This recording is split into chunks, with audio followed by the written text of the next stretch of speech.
Welcome to Suara Hair Channel. Dia sebenarnya mi'raj, naik ke Allah secara spiritual.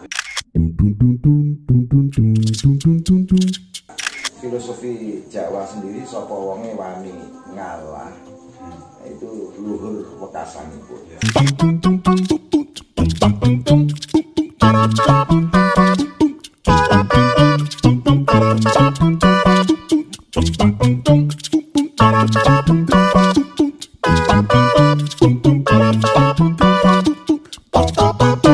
Nah, saya pernah lihat Kiai Budi dan pasukan tari sufinya musiknya Iya, nah, saat Khaul Serumi di Jepur tahun 2 tahun lalu. Yang tahun ini gagal karena sebetulnya akan dilakukan di Masjid Agung Jawa Timur. iya, 3.000 penari sudah 3.000 penari sudah siap. siapin. Tapi Covid ditunda gitu ya. Ya, ini ada kabar baru nanti 2021 Pak Wali katanya punya gawe dan akan membuat event tari sufi sekitar 2.000. Insya Allah jalan. Keren. Jadi kisah tadi ya, sejak saya dilatih Kang Aar, kemudian saya izin untuk saya sebarkan dan beliau berkenan. Dan kemarin diundang Muslimat Harlah ke-73 1000 tari sufi. Dan di sana di GBK lapangan ditemui oleh 1000 tari sufi. Soal tari sufi ini kan Kiai Budi tadi keliling ke banyak tempat, bukan hanya di Jawa Tengah. Untuk tari sufi di mana saja nih? Kalau saya absen ya dari arah Sumatera ya, itu monggo tari sufi Nusantara ini lagi dihitung oleh Kiai Budi. dari Jambi ya, Yeah. di Tebo itu, Jambi kota juga ada. Terus ke timur lagi Palembang ada yang juga di sini di Jawa, kemudian Riau, ya. Terus ke timur Lampung. Kalau Jawa sudah penuh semua. Ya. Luar Jawa di Kalimantan ya, Pangkalan Bun, kemudian Samarinda, Kutai Barat dan Timur, kemudian ada lagi di Nusa Tenggara Barat. Nusa Tenggara Barat. Di sana ada tari sufi, bahkan Papua ini. Papua ini anak saya ini satu alumni Alislah. Iya, hidup di Papua. Ya. Di sana mengembangkan tari sufi. Seperti itu. Ya. Jadi kalau di Jawa ada semua ini. Makanya muter tadi jadwalnya Kiai Budi susah banget untuk nego kapan barokah ruang tamu.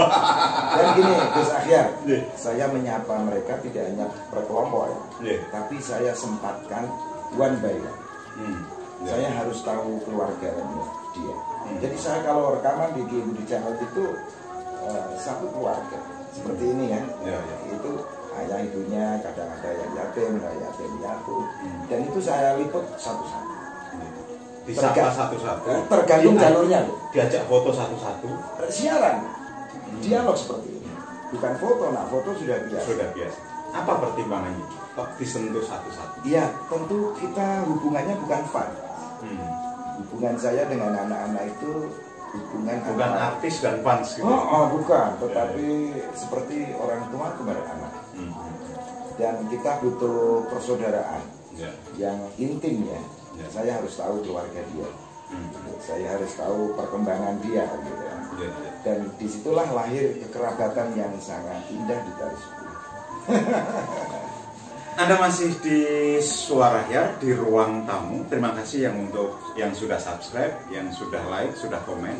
Nanti saya akan lanjutkan tentang bagaimana Kiai Budi merintis tari sufi itu dari kelompok ke kelompok, dari tempat ke tempat dan mengembangkan. Ya, sampai ada 4.000 penari sufi di seluruh itu. 4.000 penari sufi seluruh Indonesia. Pernah bingung ngebak ITBRS.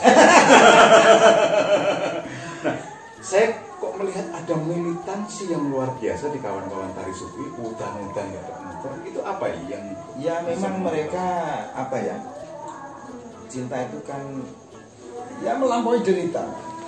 Justru derita bagi pecinta tantangan yang menegaskan I love you. Quote yang ambiar. Hujan sama sekali bukan halangan. Iya, termasuk jarak. Kalau dia pergi kemana jarak itu tidak bisa dihitung. Seperti kalau dia muter nggak boleh memikir waktu dan memikir beban. Beban itu kan volume. Kalau waktu juga angka. Nggak boleh. Kalau itu dipikir menjadi beban. Nggak boleh ngitung gini. Aku harus muter setengah jam leren. Wah berat. Nanti berat langsung drop. Nggak boleh. Harus lepas dari itu. Larut ke dalam melodi. Lah melodi itu biasanya suara itu arape saut. Jadi dia harus nyaut. Nyaut terus melodi itu. Akhirnya dia sepertinya bukan berputar tapi diputar. Kalau sudah on. Karena diputar digerakkan oleh hal yang lebih besar. Iya. Maka ya jadi nggak terasa gitu. Ya enggak loh. Ya, walau fisik tetap kembali. Dia merasakan lazat. Kenapa nih? Asik, enak. Ya kalau diibaratkan selungi seperti merpati terbang. Dia apa ya? Jelero di cakrawala jiwanya. Oke. Tadi saya janji. Bagaimana Kiai Budi merintis dari satu tari sufi ke tari sufi lain sampai ketemu 4.000-an. Iya. Tari sufi itu bagaimana caranya? Ya saya sebenarnya sederhana. Sesuatu dimulai dari diri sendiri kan. Tidak binafsi. Saya dulunya di panggung nari tanpa tenor sendiri. Ya. Menerangkan kaifiahnya. Nanti di mana lagi ngaji sendiri. Akhirnya ada yang tertarik. Nah begitu tertarik karena saya jodohkan ya antara filosofi Whirling Dervish dengan filosofi bangsa kita yang nyokro manggilingan. Bagian itu nanti akan dibahas soal caping-capingan. Iya. Nah itu Ya. same with filosofi tari sufi dan tari sufi selaras dengan filosofi bangsa. Nah dari situ akhirnya ada namanya Gusmat dari Krian Jepara. Gusmat dari Krian, apa kabar? Ya itu yang meminta pertama saya melatih di Keduli syafaatnya. Dan sepertinya Gusmat walau nampaknya meminta tapi seperti memerintah. Ya, memerintah ya. Ya, sepertinya saya tidak boleh menolak, diam diri gitu, harus dikembangkan. Akhirnya benar, dia bikin akun Tari Sufi Jepara.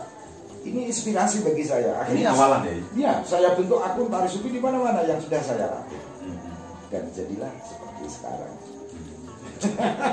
Kalau gerakan tari sufi sekarang begitu masif, Ya. itu proses yang panjang. Ya, sejak 2010 kan, 10 tahun. Dan itu seperti bergulir sendiri gitu. Iya, tidak tahu itu rahasia apa yang tidak tahu. Mungkin Tapi seperti nari tadi, ada yang menggerakkan sendiri. nah, kenapa anak-anak sekelas anakmu ini di mana-mana mengguyurkan? Kemudian anak-anak SMP sudah bisa mengajak kawannya. Penari sufi terkecil yang Kiai Budi ajar itu umur berapa ini? Ya umur TK lah, TK 0 besar. Itu anaknya Wahid dari Kerajinan Blora. Kemudian ada lagi Lintang ini dari Lubuk Purwodadi. Dan sekarang usia-usia seperti anakmu ini menggurita tari sufi. Usia-usia anak SD.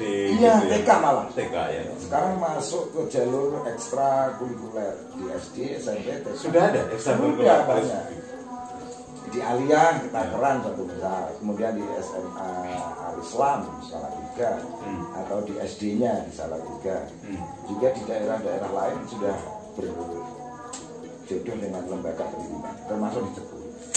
Kalau yang tertua, yang pernah belajar dengan Kiai Budi Tari Sufi, umur berapa itu? Itu Kiai Sirot ya, dari Batu Malang.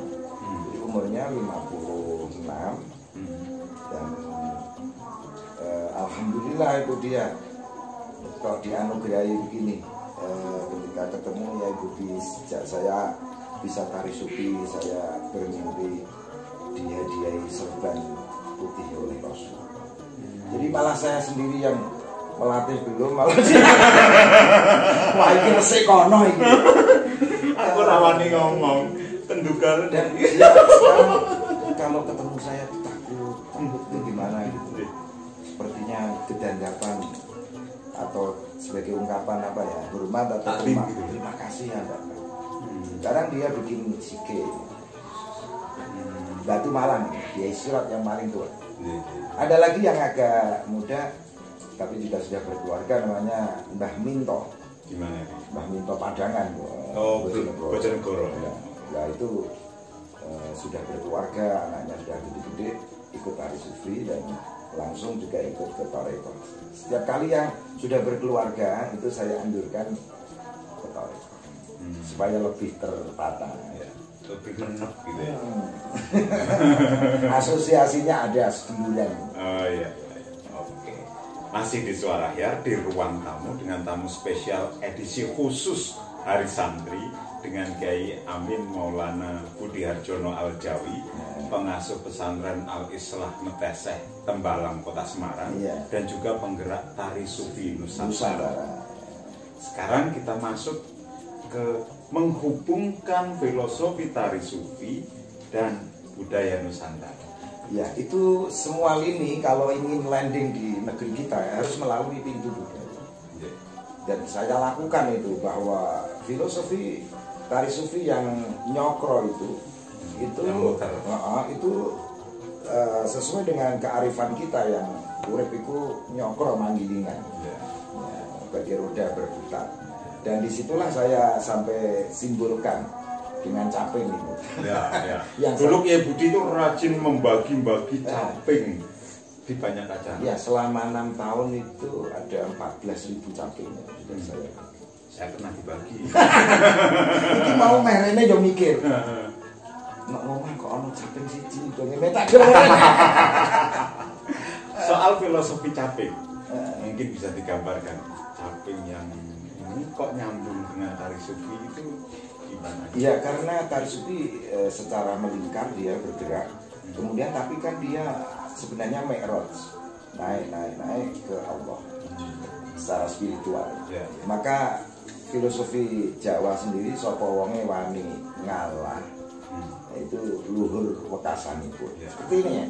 Ini lingkaran ini terus mengerucut. Ini namanya apa ini? Kalau ini turban. Turban. Kalau yang dipakai Habib Umar bin Hafid itu imamah. Kalau ini turban tapi sesuai dengan caping ya, lingkaran kemudian mengerucut. Dan di situ bentuknya juga mirip gitu ya? Iya, seperti di Google juga turban Rasulullah seperti itu, cuman ya bentuknya ini ya bunder sidik tapi tetap lincah. Dan ini secara universal dimiliki peradaban manapun ya, lingkaran, cokro, dan mengerucut ke Allah. Jadi kalau tari sufi saya kembangkan dengan korelasi dengan caping gunung, kami kira klop ini Bang Adian. Banyak yang menerima dengan tanpa dialektis yang debat lah rasa. Tak terangke asimilatif. Jadi narawong cerdas kan.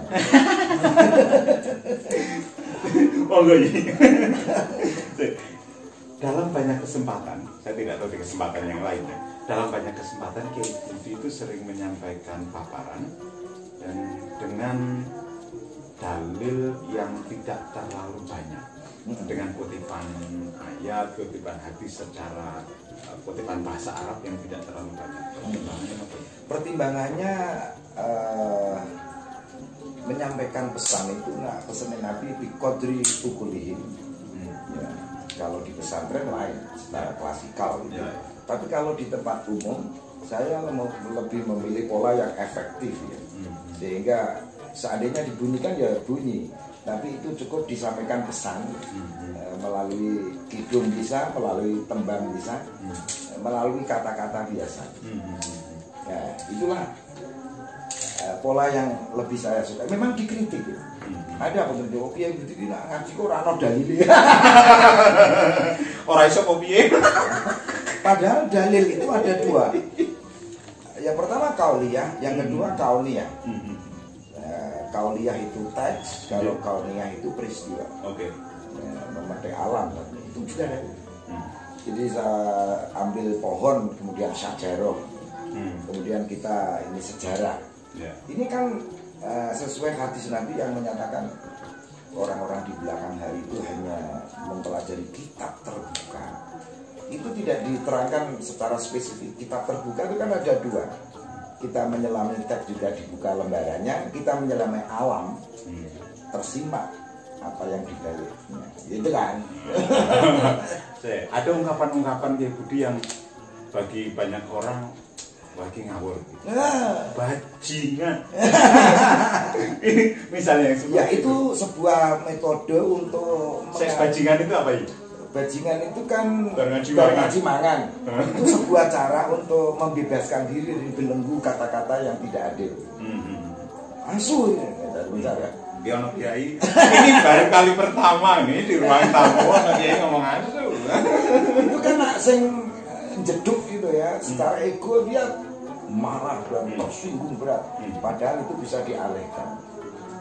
Singkatannya ahli swarga. Jadi orang dipisoi ya malah amin. Itu siasat dalam peradaban. Tapi misal begini, I love you, I love you. Ini kan katanya ada yang giring-giring di Palang Pantai atau apa. Tapi bagi saya lebih tak pahami ngitung duit. Jadi I love you ini Allahumma sugih. Itu pengalian. Ya. Sebagaimana bajingan asu. Ada lagi yang lebih ngeri bahkan dari itu londe. Londe ini jebul ojo lontang lantung bang. Coba. Cuman ini tidak bisa diucapkan di yang bukan langitnya. Bisa bermasalah. Ya. Gitu.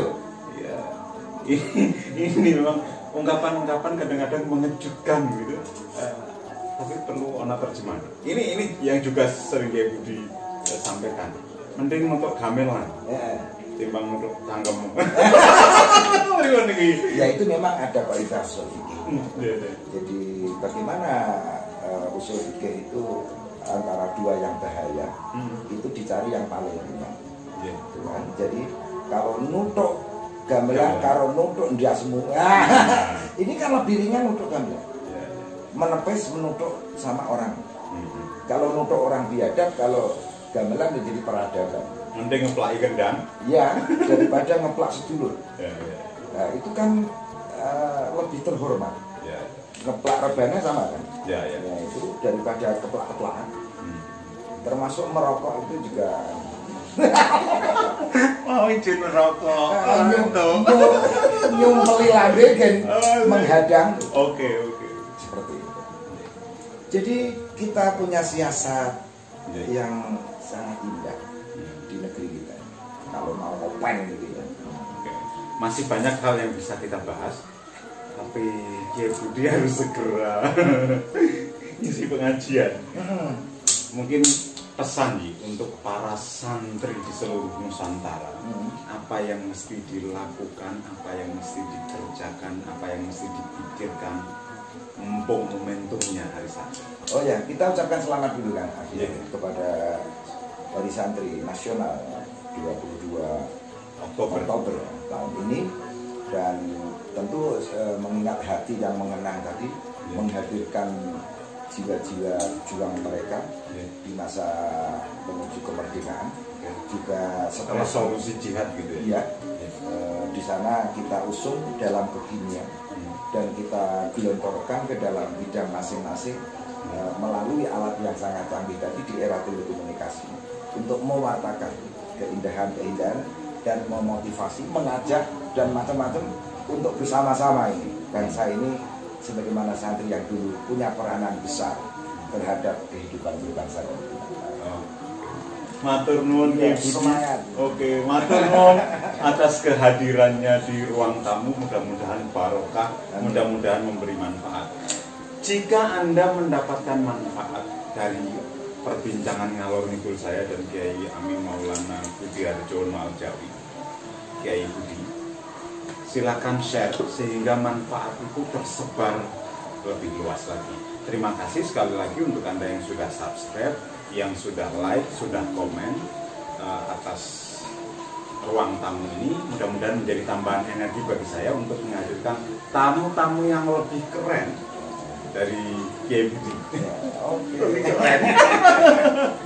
Oke, terima kasih. Kita ketemu di kesempatan yang lain. Matur nuwun sekali lagi. Assalamualaikum warahmatullahi wabarakatuh. Saya ARM Permana. Yuk berbagi cahaya. Ba ba ba